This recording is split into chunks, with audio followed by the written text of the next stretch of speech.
بسم اللہ الرحمن الرحیم وجوہ یومئذ ناظرۃ الی ربها ناظرہ صدق اللہ مولانا العظیم ان اللہ وملائکتہ یصلون علی النبی یا ایہا الذین آمنوا صلوا علیہ وسلموا تسلیما الصلاة والسلام علیکہ یا رسول اللہ وعلی آلکہ واصحابکہ یا حبیب اللہ الصلاة والسلام علیکہ یا رسول اللہ وعلی آلکہ واصحابکہ یا حبیب اللہ۔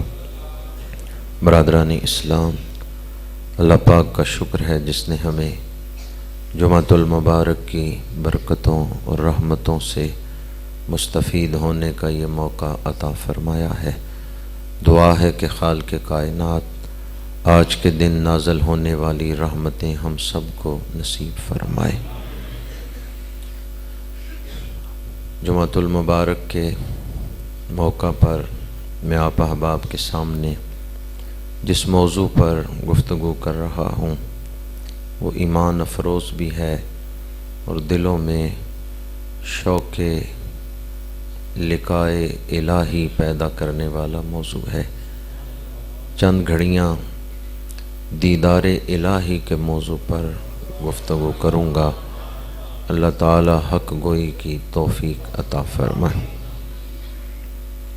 اللہ کریم نے دنیا کی زندگی کو آزمائش قرار دیا ہے۔ یہ بات آپ اکثر سنتے ہیں، زندگی امتحان ہے، اصل زندگی آخرت کی زندگی ہے۔ لِيَبْلُوَكُمْ أَيُّكُمْ أَحْسَنُ عَمَلًا۔ اس آیت مبارکہ نے بتایا کہ دنیا کی زندگی امتحان ہے۔ امتحان اس سے لیا جاتا ہے جسے انعام دینا ہوتا ہے، جسے سند دینی ہوتی ہے کہ ٹھیک ہے اس کا امتحان لے لیا گیا ہے، یہ فلاں منصب کے لائق ہے، یہ فلاں مقام کے مرتبے کے لائق ہے۔ تو امتحان کا لفظ ہی بتاتا ہے کہ زندگی بڑے اعلیٰ مقصد کے لیے عطا کی گئی ہے۔ نعمتیں دنیا میں بھی دی گئی ہیں اور آخرت میں بھی دی جائیں گی، لیکن دنیا کی نعمتیں آزمائش کے طور پر دی گئی ہیں، آخرت کی نعمتیں انعام کے طور پر دی جائیں گی۔ دنیا دار العمل ہے، آخرت دار الجزا ہے۔ دنیا میں ہم نے عمل کرنا ہے، آخرت میں اس عمل کے مطابق اجر ملے گا، جزا دی جائے گی۔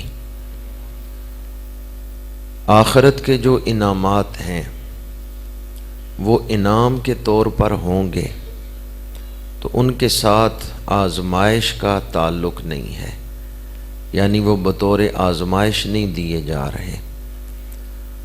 دنیا میں جو نعمتیں دی جا رہی ہیں ان کا تو آخرت میں حساب ہوگا، لیکن جو آخرت میں نعمتیں دی جائیں گی ان کا حساب نہیں ہوگا، وہ بطور انعام دی جا رہی ہیں۔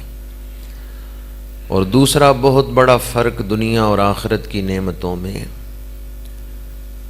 دنیا کی نعمتوں کے ساتھ رنج، غم، مصیبت یہ بھی ملی ہوئی ہے۔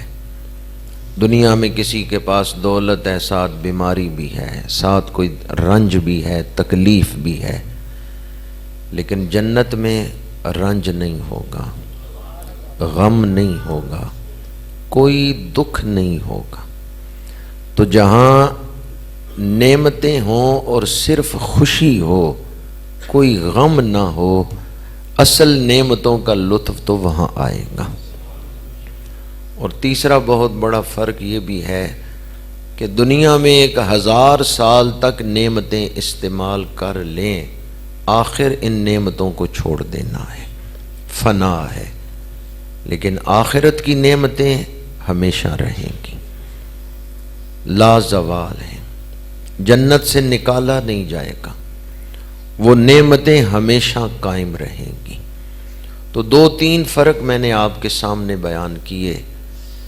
دنیا میں نعمتوں کا مختصر تعارف ہو رہا ہے، ورنہ اصل جو نعمتوں کا تعارف ہوگا وہ آخرت میں ہی ہوگا۔ نعمت کسے کہتے ہیں یہ تو آخرت میں ہی پتہ چلے گا، دنیا میں تو مختصر تعارف نعمتوں کا ہو رہا ہے۔ آخرت جو کہ دار الجزا ہے، جہاں اللہ تعالیٰ اپنی نعمتیں عطا فرمائے گا، وہاں سب سے بڑی نعمت کون سی نعمت ہوگی؟ آخرت میں سب سے بڑی نعمت اللہ کا دیدار ہے۔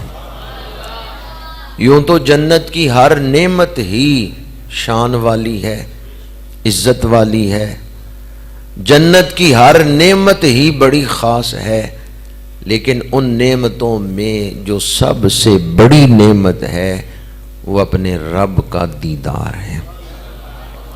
کیسا سما ہوگا جب مومن اپنے رب کا دیدار پائیں گے۔ وجوہ یومئذ ناظرہ، قرآن پاک میں ارشاد فرمایا اس دن کچھ چہرے تر و تازہ ہوں گے۔ حشر کے دن کچھ چہرے مرجھائے ہوئے ہوں گے، سیاہ ہوں گے، ان پر رونق نہیں ہوگی، لیکن کچھ چہرے ایسے ہوں گے وجوہ یومئذ ناظرہ، کچھ ایسے چہرے ہوں گے جو تر و تازہ ہوں گے، شاداب چہرے ہوں گے۔ الی ربہا ناظرہ، اپنے رب کی طرف دیکھ رہے ہوں گے۔ یہ آیت بتاتی ہے قیامت کے دن اہل ایمان کو اپنے رب کا دیدار ہوگا۔ بعض لوگوں نے اس کا انکار کیا، انہوں نے کہا بھی آخرت میں بھی رب کا دیدار نہیں ہوگا، ہاں رب کی نعمتیں ملیں گی، ثواب ملے گا، لیکن اہل سنت و جماعت کا قرآن اور حدیث کی روشنی میں یہ عقیدہ ہے کہ آخرت میں رب کا دیدار ہوگا۔ دنیا میں ان فانی آنکھوں سے ہم اپنے رب کا دیدار نہیں کر سکتے، دنیا میں رب کا دیدار کرنا یہ حضور کی خاص شان ہے کہ شب معراج حضور نے اپنے رب کا دیدار پایا ہے، یہ حضور کی خاص شان ہے۔ لیکن عام لوگ دنیا میں رب کا دیدار نہیں کر سکتے۔ قیامت کے دن اہل ایمان کو اپنے رب کا دیدار ہوگا، لیکن جو کافر ہیں قیامت کے دن وہ بھی حجاب میں ہوں گے۔ کلا انہم عن ربہم یومئذ لمحجوبون، فرمایا قیامت کے دن کافروں کو رب کا دیدار نہیں ہوگا، وہ اپنے رب سے حجاب میں ہوں گے۔ تو مفسرین فرماتے ہیں جب یہ ارشاد فرمایا کہ کافروں کو رب کا دیدار نہیں ہوگا، تو اس کا مطلب ہے کہ اہل ایمان کو رب کا دیدار ہوگا۔ 2 آیتیں میں نے آپ کے سامنے پڑھی جن سے قیامت میں رب کا دیدار اہل ایمان کے لیے ثابت ہوتا ہے۔ تیسری آیت مبارکہ جس میں جنت کے حوالے سے رب کے دیدار کا ذکر ہے، للذین احسنوا الحسنی وزیادۃ، وہ لوگ جنہوں نے بھلائی کی ان کے لیے بھلائی ہے۔ اردو میں بھی ہم کہتے ہیں کر بھلا ہو بھلا۔ للذین احسنوا، وہ جنہوں نے بھلائی کی، الحسنی، ان کے لیے بھلائی ہے، وزیادۃ، اور کچھ زیادہ بھی ہے۔ یہ زیادہ کیا ہے؟ مفسرین نے ایک حدیث پاک نقل کی ہے، میرے آقا کریم صلی اللہ علیہ وآلہ وسلم نے ارشاد فرمایا جب اہل جنت کی نعمتوں سے مستفید ہو رہے ہوں گے تو اللہ کریم فرمائے گا فرشتے مومنین کو بلائیں گے کہ آؤ آج رب نے اپنا وعدہ پورا کرنا ہے، تو اہل ایمان جواب دیں گے رب نے وعدہ پورا کر دیا، رب نے ہمیں جنت عطا فرما دی، رب نے ہمیں عزتیں بخشی، رب نے ہمیں لازوال نعمتیں عطا کی، رب نے اپنا وعدہ پورا کر دیا۔ اہل ایمان جب اہل جنت اس بات کا اظہار کریں گے بھی ہمیں جنت مل گئی، نعمتیں مل گئی، کیا رب نے ابھی وعدہ پورا کرنا ہے؟ تو فرشتے کہیں گے، قرآن پاک میں آیا تھا للذین احسنوا الحسنی وزیادۃ، بھلائی کرنے والوں کے ساتھ بھلائی ہوگی اور رب کچھ زیادہ بھی عطا کرے گا۔ تو آج تمہیں رب اپنا دیدار عطا فرمائے گا۔ اہل جنت جنت کی نعمتوں سے مستفید ہو رہے ہوں گے، لیکن جب رب کا دیدار کریں گے انہیں رب کے دیدار کے سامنے جنت کی ہر نعمت معمولی نظر آئے گی، رب کا دیدار سب سے بڑی نعمت نظر آئے گا۔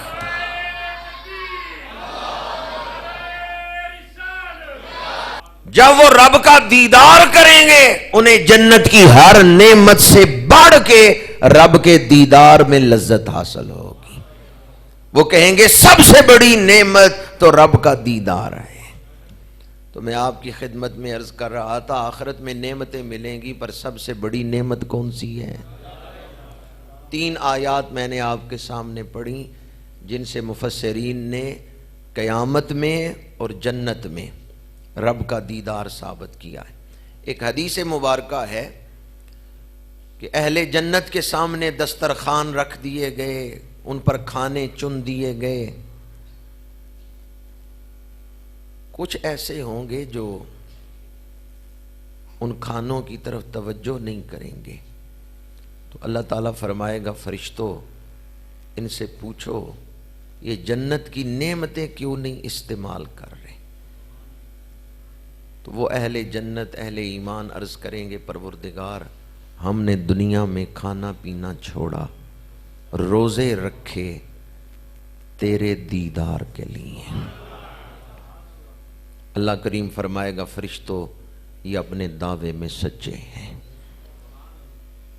انہوں نے میرے دیدار کے لیے ہی روزے رکھے تھے۔ اللہ کریم انہیں اس وقت اپنا خاص دیدار عطا فرمائے۔ چند لوگ ہی دیدار پر خوش ہو رہے ہیں۔ حضرت امام غزالی رحمت اللہ تعالی علیہ نے کیمیائے سعادت میں احیاء علوم الدین میں بیان کیا ہے کہ جسے دنیا میں رب کے دیدار کا شوق نہیں ہے وہ آخرت میں دیدار سے محروم ہی رہے گا۔ جو دنیا میں اندھا ہے وہ آخرت میں بھی اندھا ہے۔ یہ قرآن پاک کی آیت کا ترجمہ ہے کہ جو اس دنیا میں اندھا ہے وہ آخرت میں بھی اندھا ہے۔ تو اس کا کیا مطلب ہے؟ جو دنیا میں نابینا ہے، سر کی آنکھیں کام نہیں کرتی، وہ آخرت میں بھی اندھا اٹھایا جائے گا؟ یہ مطلب نہیں، بلکہ جو سر کی آنکھوں کا اندھا ہو اگر وہ اس پر صبر کرتا ہے تو اللہ تعالیٰ اس کے بدلے آخرت میں اپنا دیدار عطا فرمائے گا۔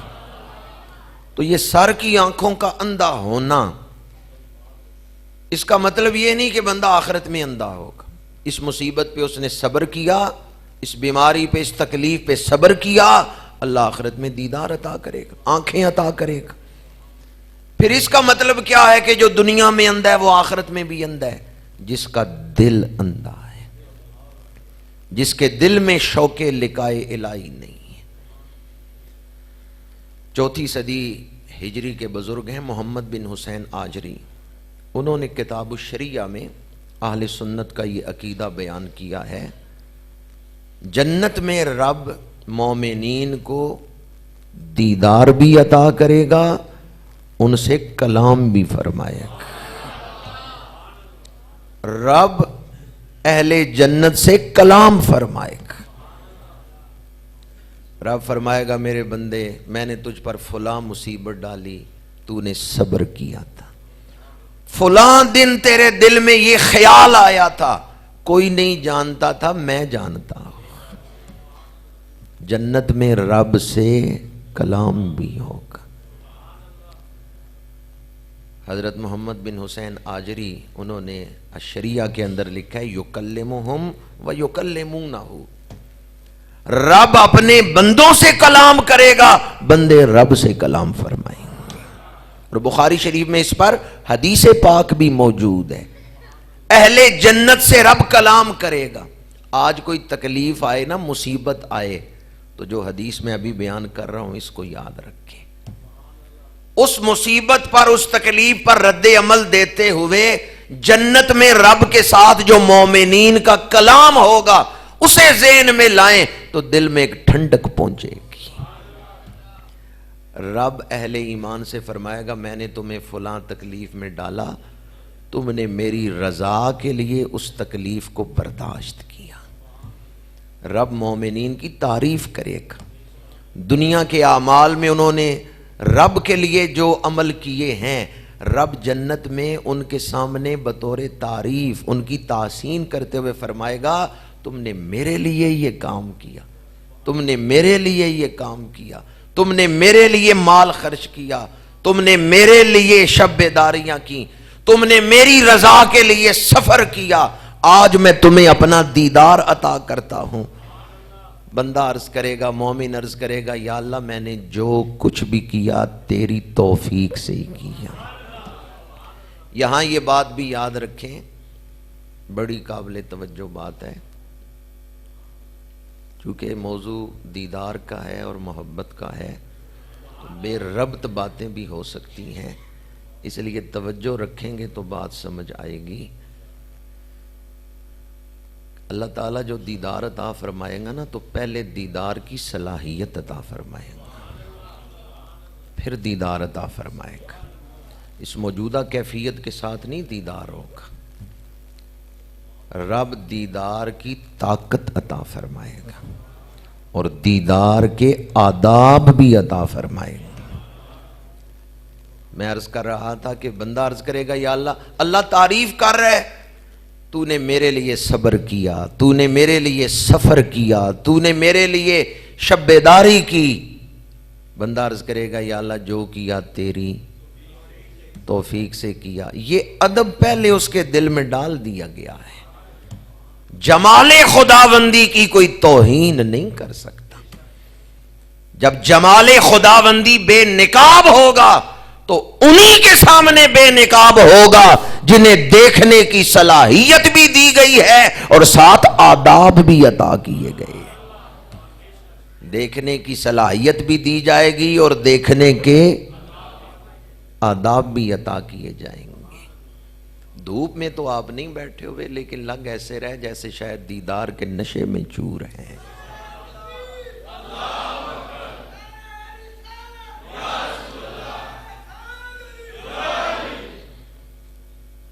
سورہ یاسین میں ہے سلام قولا من رب الرحیم، پروردگار مہربان کی طرف سے فرمایا ہوا سلام۔ یہ نہیں ہے سلام من رب الرحیم، درمیان میں ایک لفظ ہے قولا، فرمایا ہوا، سلام قولا من رب الرحیم، پروردگار مہربان کی طرف سے فرمایا ہوا سلام۔ بعض مفسرین نے کہا فرشتے آ کے خوشخبری دیں گے اللہ نے تمہاری طرف سلام بھیجا ہے۔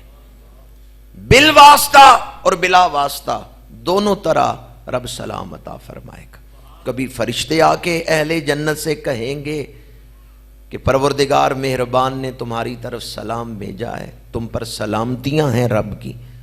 اور کبھی ایسا ہوگا اہل جنت جنت کی نعمتوں میں مصروف ہیں، رب اپنی خاص تجلی فرمائے گا، رب اپنا خاص دیدار عطا فرمائے گا اور اس وقت فرمایا ہوا سلام ان پہ نازل ہوگا، رب ان پر اور سلامتیاں نازل کرے گا۔ تیز آندھی چلے نا، آپ گلی سے گزر رہے ہو، مٹی اڑتی ہے، گھر آتے ہیں تو گھر والے کہ یہ کیا حالت بنائی؟ آپ کی آندھی بڑی چل رہی تھی تو وہ گرد و غبار میرے اوپر پڑ گیا۔ جب اللہ فرمائے گا نا سلام قولا من رب الرحیم، تو جنہیں سلام ملا جب وہ گھر آئیں گے نا اپنے محلات میں تو ان کے چہرے پہلے سے زیادہ چمک رہے ہوں گے۔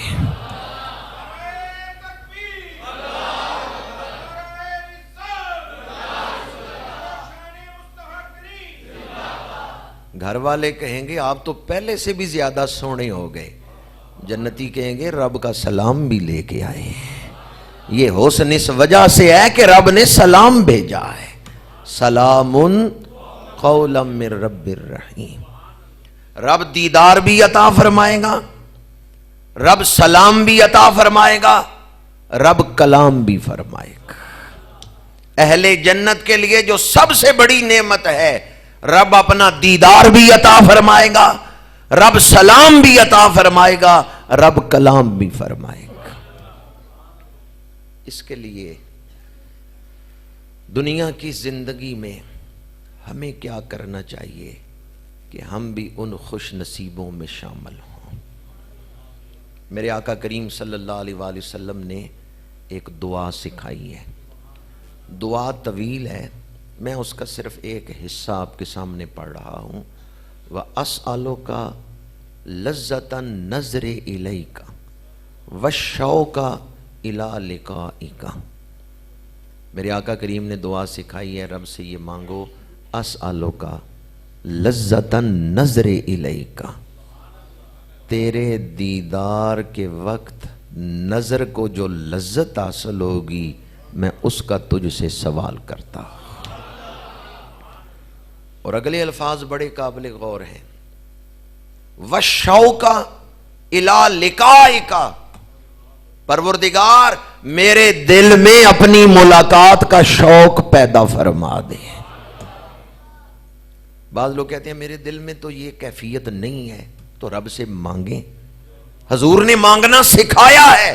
وَالشَّوْقَ إِلَىٰ لِقَائِكَ، پروردگار میرے دل میں اپنی ملاقات کا شوق پیدا فرما دے، میرے دل میں اپنی ملاقات کا شوق پیدا فرما دے۔ سلسلہ نقشبندیہ کے ایک بزرگ ہیں حضرت ابوالحسن خرقانی رحمت اللہ تعالیٰ علیہ، دعا مانگ رہے ہیں اور بے ساختہ زبان پہ یہ لفظ آگئے، پروردگار تو جانتا ہے 73 سال ہو گئے تیرے سوا میرے دل میں کسی محبوب کا خیال بھی نہیں آیا، میرے دل میں تیری ملاقات کا ہی شوق ہے۔ 73 سال ہو گئے، کتنے سال ہو گئے؟ ہمارے دل میں تو ایک لمحے کے لیے یہ خیال نہیں ٹھہرتا، ہمارا دل تو جمتا ہی نہیں اس خیال پر، ہمارا تو ایک دن پورا اس خیال میں نہیں گزرتا، چاہے ہم رمضان میں اعتکاف ہی کیوں نہ بیٹھے ہوئے، حالانکہ سب سے کٹ کے بیٹھے اسی چیز کے لیے تھے کہ شوق لقاء الہی کی کیفیت پیدا ہو، وَالشَّوْقَ إِلَىٰ لِقَائِكَ، یہ کیفیت پیدا ہو۔ سب سے کٹ کے مسجد میں بیٹھ گئے، پھر بھی ایک پورا دن یہ کیفیت دل میں جمی نہیں۔ اور حضرت ابوالحسن خرقانی، یا اللہ تو جانتا ہے 73 سال ہو گئے تیرے سوا کسی کی محبت دل میں آئی نہیں۔ کیسے لوگ تھے، ہر تمنا دل سے رخصت ہو گئی، اب تو آجا اب تو خلوت ہو گئی، لاکھ جھڑکو اب کہاں پھرتا ہے دل، ہو گئی ان سے محبت ہو گئی۔ حضرت ابوالحسن خرقانی کس کیفیت میں ہیں، میں آپ کی خدمت میں عرض کروں گا، یہ جو نعمتیں آپ مانگتے ہیں، میں اور آپ مانگتے ہیں رب سے جو نعمتیں، یہ فانی نعمتیں ہیں، ختم ہو جانے والی نعمتیں ہیں۔ وہ نعمت مانگیں جس نعمت کے ملنے پر جینے کا مزہ آ جائے گا۔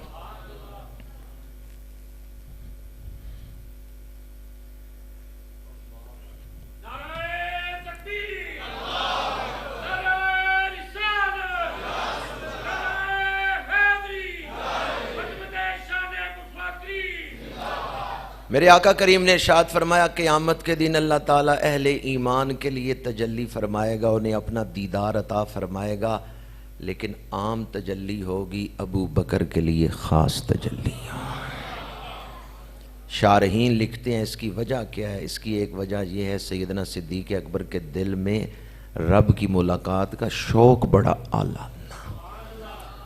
جس دل میں جس کیفیت کا شوق ہے رب اسی طرح اس کو دیدار عطا فرمائے گا. جس کے دل میں تڑپ زیادہ ہے رب کی ملاقات کی، حضور نے دعا سکھائی، رب سے یہ مانگو وَأَسْأَلُكَ لَذَّةَ النَّظْرِ إِلَيْكَ، میں تجھ سے سوال کرتا ہوں کہ تیرے دیدار کی جو لذت ہے نا وہ نظر کو عطا فرما. وَالشَّوْقَ إِلَىٰ لِقَائِكَ، اور اپنی ملاقات کا شوق میرے دل میں پیدا فرما. میرے آقا کریم صلی اللہ علیہ وآلہ وسلم دوپہر کا وقت، میں اس شوق کی ایک منظر کشی آپ کے سامنے کر رہا ہوں کہ حضرت صدیق اکبر کے لیے خاص دیدار ہوگا. دوپہر کا وقت ہے، میرے آقا کریم نے چادر لی ہے اس طرح اور کچھ حصہ چہرے پہ ہے، دھوپ پہ چل کے تشریف لائے ہیں نا. تو جب آپ دوپہر کے وقت، مکہ کی زندگی ہے، ہجرت نہیں ابھی فرمائی، ہجرت کا حکم ملا ہے، حضرت صدیق اکبر کے گھر آئے. میری اور آپ کی روحانی ماں ام المومنین حضرت سیدہ عائشہ صدیقہ رضی اللہ تعالی عنہا فرماتی ہیں حضور تشریف لائے اور آپ نے فرمایا ابو بکر ہجرت کی اجازت مل گئی ہے، ابو بکر تیاری کرو، آج رات میں اور تم ہجرت کریں گے. اللہ تعالیٰ نے تمہیں میرے سفر ہجرت کے لیے ساتھی مقرر فرمایا ہے. حضرت صدیق اکبر عرض کرتے ہیں یا رسول اللہ صلی اللہ علیہ وسلم، کیا اللہ تعالیٰ نے میرا نام لے کے فرمایا؟ میرے آقا کریم نے فرمایا ہاں ابو بکر، اللہ نے تیرا نام لے کے کہا ہے. ام المومنین فرماتی ہیں جب حضور نے فرمایا نا ابو بکر اللہ نے تیرا نام لے کے کہا ہے، سیدنا صدیق اکبر کی آنکھوں سے آنسو جاری. ام المومنین فرماتی ہیں مجھے اس سے پہلے نہیں تھا پتا لوگ خوشی کے بھی آنسو بہاتے ہیں.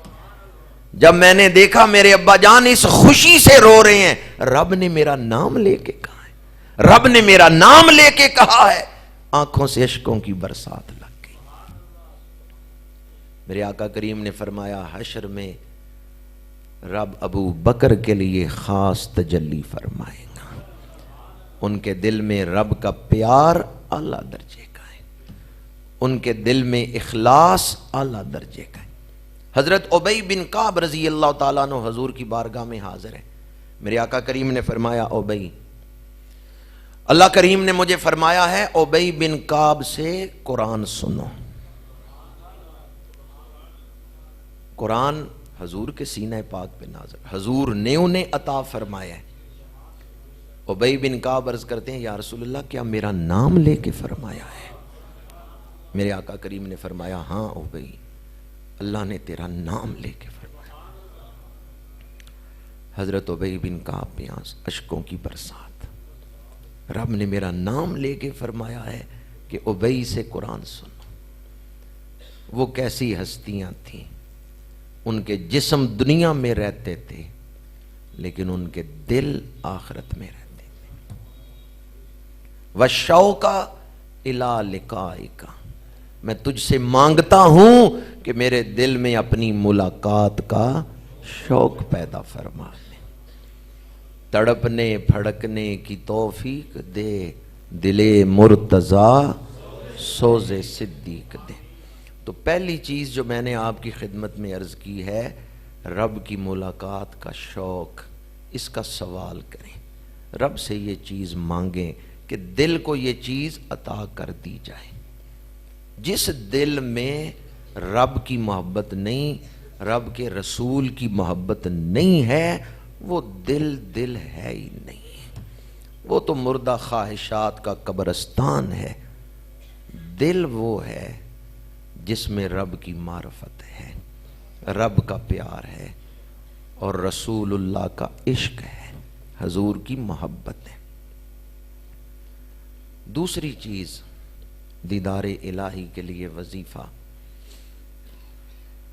دنیا میں جب مومن نماز پڑھتا ہے، سجدہ کرتا ہے، ہر سجدے کے بدلے رب آخرت میں دیدار عطا فرمائے گا۔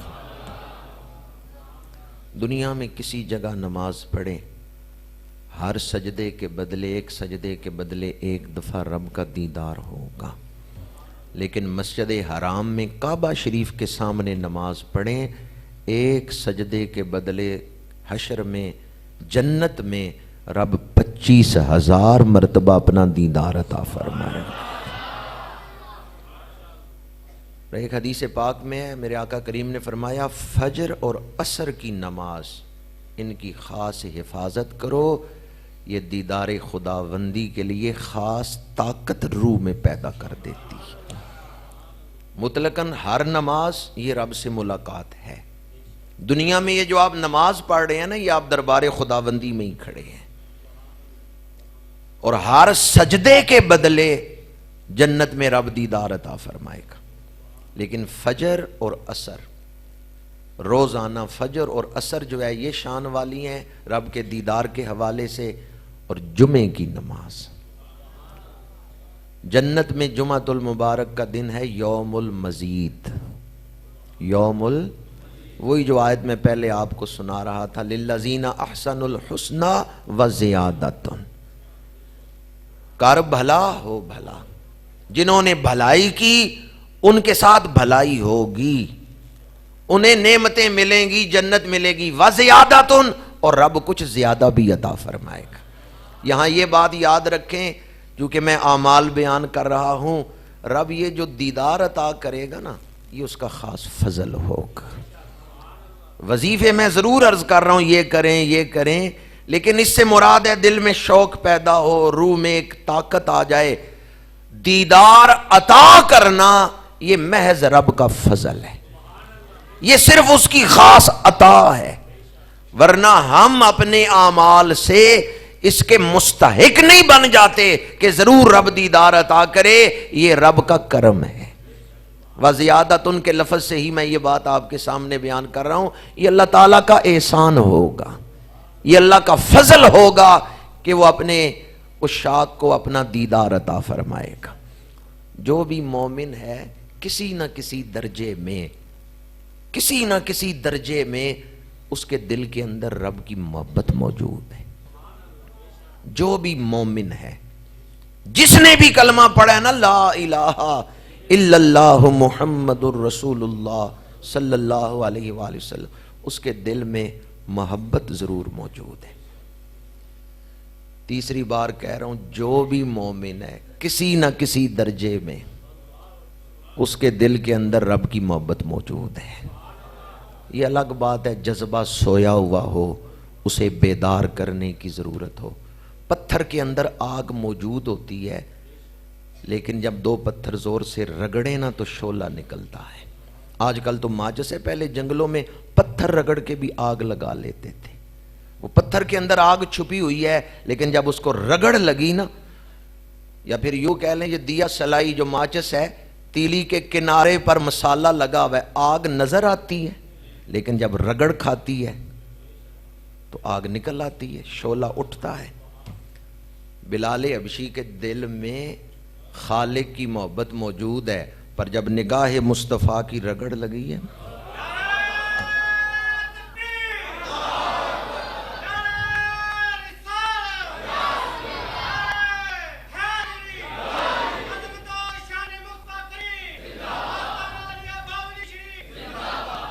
یہ دنیا کے معمولات نے، حالات نے، مادیت پرستی نے مومن کے دلوں پر پردے ڈال دیے ہیں، ورنہ آپ سارے ہی کسی نہ کسی درجے میں اپنے رب سے محبت کرتے ہیں، تھوڑی یا زیادہ ہر مومن کے دل میں محبت ہے۔ اس چراغ کو بجھنے نہ دیں، یہ بہت بڑی دولت ہے۔ نماز کے ذریعے اس چراغ کو تیل ڈالتے رہیں، اس کی لو بڑھ جائے گی۔ دو وظیفے میں نے بیان کیے، ایک تو شوق مانگیں، اور دوسرا یہ کہ ہر سجدے کے بدلے رب آخرت میں دیدار عطا کرے گا۔ تیسرا وظیفہ، وَاصْبِرْ نَفْسَكَ مَعَ الَّذِينَ يَدْعُونَ رَبَّهُمْ بِالْغَدَاةِ وَالْعَشِيِّ يُرِيدُونَ وَجْهَهُ۔ جب کوئی مومن اللہ کا ذکر کرتا ہے تو جتنی دیر ذکر کر رہا ہے اس کا بدلہ رب آخرت میں عطا کرے گا کہ اپنا دیدار عطا فرمائے گا۔ کسی محفل میں اخلاص کے ساتھ ایک دفعہ بھی دل سے نکلا نا اللہ، تو یہ ذکر آخرت میں دیدار کا باعث بنے گا۔ دنیا میں رب سے ملاقات، یہ ذکر ہے جو دنیا میں رب سے ملاقات ہے۔ جب آپ توجہ سے ذکر کر رہے ہیں اس عالم ناسوت میں اپنے رب کا قرب پا رہے ہیں، اس ذکر کے بدلے آخرت میں رب اپنا خاص دیدار عطا فرمائے گا۔ چوتھا وظیفہ عرض کر رہا ہوں جس کے لیے بڑی توجہ درکار ہے، وقت نہیں کہ میں زیادہ تشریحات کر سکوں۔ انہاں کرنا دیدار سجن دا جنہاں اکھیاں سانب کے رکھیاں، انہاں کرنا دیدار سجن دا جنہاں اکھیاں سانب کے رکھیاں۔ ایک بزرگ تھے، چلتے تو نظر یہاں، کسی سے بات کرتے بندہ سامنے ہے نظر یہاں نیچے ہی رکھتے، وصال کا وقت آیا تو اوپر ہی دیکھتے جا رہے ہیں۔ مریدین نے کہا آپ نے تو ساری عمر نظر ہی نہیں اٹھائی، آج نظر جھکا ہی نہیں رہے۔ انہوں نے کہا اس وقت کے لیے جھکائے رکھی تھی، نظر پاک رہے تاکہ پاک ذات کو دیکھ سکے۔ دنیا سے جا رہا ہوں، آخری وقت ہے، نظر پاک لے کے جا رہا ہوں۔ انہاں کرنا دیدار سجن دا جنہاں اکھیاں سانب کے رکھی، جنہاں اکھیاں سانب کے رکھی، انہاں کرنا دیدار سجن دا۔ دیدار کے طریقوں سے بے خبر، دیدار کی طلب ہے تو پہلے نگاہ مانگ۔ کسی شاعر نے بڑی خوبصورت بات لکھی ہے، دیدار کی طلب ہے تو پہلے نگاہ مانگ۔ دیدار کے طریقوں سے بے خبر اے وہ شخص جو دیدار کے طریقوں کی خبر نہیں رکھتا، دیدار کی طلب ہے تو پہلے نگاہ مانگ۔ تجھے دیکھنا بھی جانا ہے تیری نظر سے ورنہ، کہاں میرا کہاں تیرا حسن مطلق، کہاں میری کم نگاہی۔ جنہیں رب خاص نظر عطا کرتا ہے وہی اس کا دیدار بھی کر سکتے ہیں۔ تو پہلے رب سے نظر مانگیں، اپنی نگاہ کو پاک رکھیں۔ حضرت بایزید بستامی رحمۃ اللہ تعالیٰ علیہ کے پاس ایک شخص آیا، آپ نے فرمایا کدھر آئے ہو؟ اس نے کہا جی آپ کی زیارت کرنے آیا ہوں۔ آپ نے فرمایا کر لی ہے زیارت؟ اس نے کہا جی بس دیکھ رہا ہوں آپ کے سامنے بیٹھا ہوں۔ فرمایا نہیں، جا اٹھ کے چلا جا، ایک مہینہ نظر کو پاک رکھ، پھر آنا، پھر بایزید نظر آئے گا۔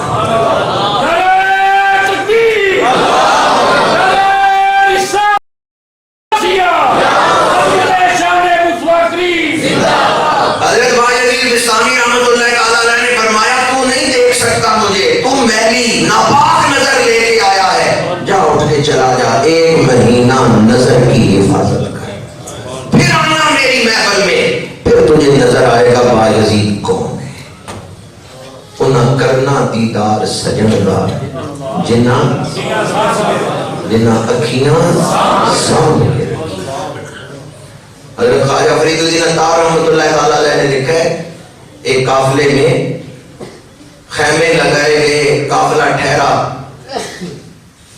نوجوان اپنے خیمے میں بیٹھا ہے، ایک بناؤ سگار والی عورت اس کے خیمے میں آ گئی۔ تذکرۃ الاولیاء میں آپ نے یہ بات لکھی، نوجوان کو دعوت گناہ دی، وہ خیمہ چھوڑ کے بھاگا۔ سامان خیمے میں تھا اور خیمہ بجائے خود اس کے لیے سفر میں ذات راہ تھا کہ دھوپ میں چھاؤں بنا کے اس میں بیٹھتے ہیں۔ وہ خیمہ بھی چھوڑ کے سامان بھی چھوڑ کے بھاگا، قافلے سے الگ ہو گیا، گناہ نہیں کیا۔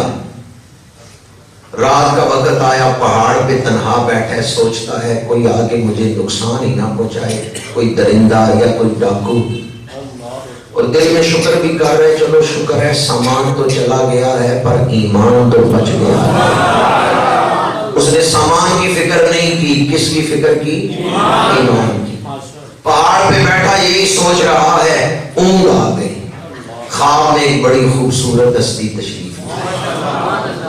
وہ قدم بوسی کرتا ہے تو وہ آنے والے فرماتے ہیں میرا نام یوسف بن یعقوب ہے، میں حضرت یعقوب علیہ السلام کا بیٹا ہوں یوسف۔ آج جب تو خیمہ چھوڑ کے بھاگ رہا تھا نا، اپنا کردار بچا رہا تھا، تو میرا رب مجھے فرما رہا تھا اے یوسف تو نے بھی دروازوں کی طرف دوڑ لگائی تھی، زلیخا کی طرف نہیں دیکھا تھا، آج میرے محبوب کا ایک امتی بھی بھاگ رہا ہے اپنا ایمان بچانے کے لیے۔ اب جب تو تنہا بیٹھا تھا اور فکر مند تھا، مجھے حکم ملا جاؤ جا کے اس کو تسلی دو، تو اکیلا نہیں ہے، ہم تیرے ساتھ ہیں۔ جو اللہ اور اس کے رسول کی اطاعت کرتا ہے وہ انعام یافتہ بندوں کے ساتھ ہوگا۔ قرآن پاک میں ہے انعم اللہ علیہ من النبیین والصدیقین والشہداء والصالحین، یہ جو 4 انعام یافتہ گروہ ہیں ان کی معیت اسے ملے گی، کس کو؟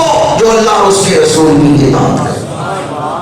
وہ اکیلا بیٹھا تھا، حضرت یوسف علیہ السلام نے آ کے اس کو تسلی دی تو تنہا نہیں ہے، ہم تیرے ساتھ ہیں۔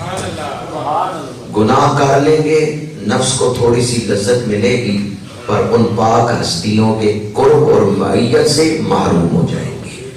اور اگر کردار کو اپنائیں گے، اعلیٰ سیرت کو اپنائیں گے، اندر بھی مضبوط ہوگا، اللہ کی رحمت بھی نازل ہوگی اور ان پاک ہستیوں کی معیت بھی نصیب ہو جائے گی۔ اور نہ کرنا دیدار سجن دا جنہ اکھیاں سامنے۔ آخری بات عرض کر رہا ہوں، حضور حیدر قرار شیر خدا کرم اللہ وجہ کریم اور بہت سارے آپ کے متابعین میں اولیاء کرام کے اقوال میں یہ بات موجود ہے، رب کا دیدار چاہتے ہو تو کوئی ایسا عمل کرو کہ اس عمل کا تمہیں پتا ہو اور تمہارے رب کو پتا ہو، یعنی اخلاص للہیت کے ساتھ عمل کرو اور لوگوں سے چھپا کے عمل کرو۔ جو بندہ اس انداز میں عمل کرے گا کہ رب سے چھپا کے، بندوں سے چھپا کے رب کو دکھا رہا، صرف رب کی رضا کے لیے عمل کر رہا ہے، لوگوں سے وہ کوئی تعریف نہیں چاہتا۔ اپنی زندگیوں میں ہم غور کریں، کوئی ایسا عمل ہے، ہم کوئی ایسا عمل کر رہے ہیں جس میں میں بندوں سے کوئی رد عمل، کوئی تعریف نہیں چاہتا، صرف اپنے رب کی رضا کے لیے عمل کر رہا ہوں۔